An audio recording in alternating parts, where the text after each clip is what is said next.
All right, everybody, and welcome to the first part of our drawing for this grid assignment. As you guys know, we are eventually going to be stippling this.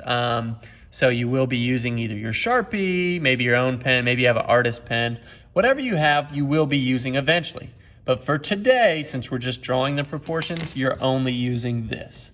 Just a pencil. I don't want you to do anything more than that. And just as we kind of set up our grid, it's important to make sure that you are only drawing lightly today. All right, now as you can see, I'm gonna be reproducing this image on this paper. All right, that's why I have 4 by 5 boxes here and 4 by 5 boxes there.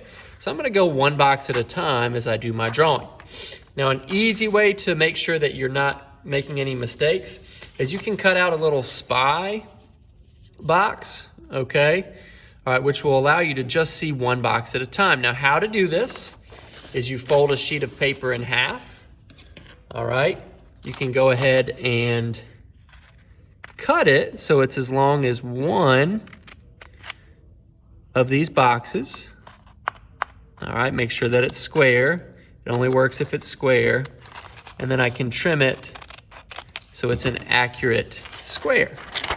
And then I know that I can see one box at a time. Now, if I'm doing this, all right, the best way to draw is to start in the upper corner. So I'm gonna do this box, which means I'm drawing this box, okay? So this pairs with this, okay? Side by side, you can see how that works there, all right? So what I'm gonna do is I'm gonna go ahead and I'm gonna put my little spy box right here. I can see that this is going to go right here. So I'm going to take my pencil and I'm going to simply sketch in where things go. I'm not gonna worry about all the little hairs of the lemur. I'm just primarily going to worry about how big things are and where they enter and exit the box. So I can see, okay, this part of the ear enters about halfway on the box, and then this part exits a little bit more than halfway over here. So I know it's the proper size.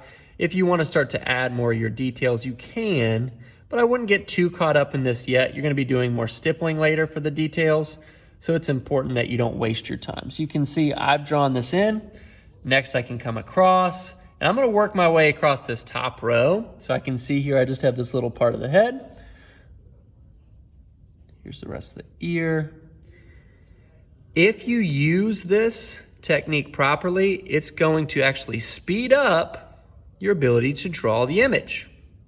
If you use it improperly, which means you're rushing it or don't understand it, then unfortunately, you're gonna be drawing something that's not proportionate. So it's all about taking your time and drawing box by box.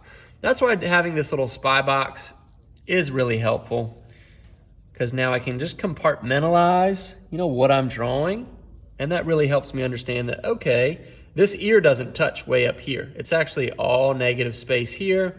You can even give yourself little guideline marks like, oh, that's about where the ear ends. Here's where it enters the box. Here's where it exits. And I can just simply sketch where it goes. All right, make sure you keep it light. I want this entire image drawn in and submitted. If you don't finish the entire image today with your pencil drawing, just submit your progress, but you should be submitting something physically today. All right, so good luck, and if you have any questions, do not hesitate to ask.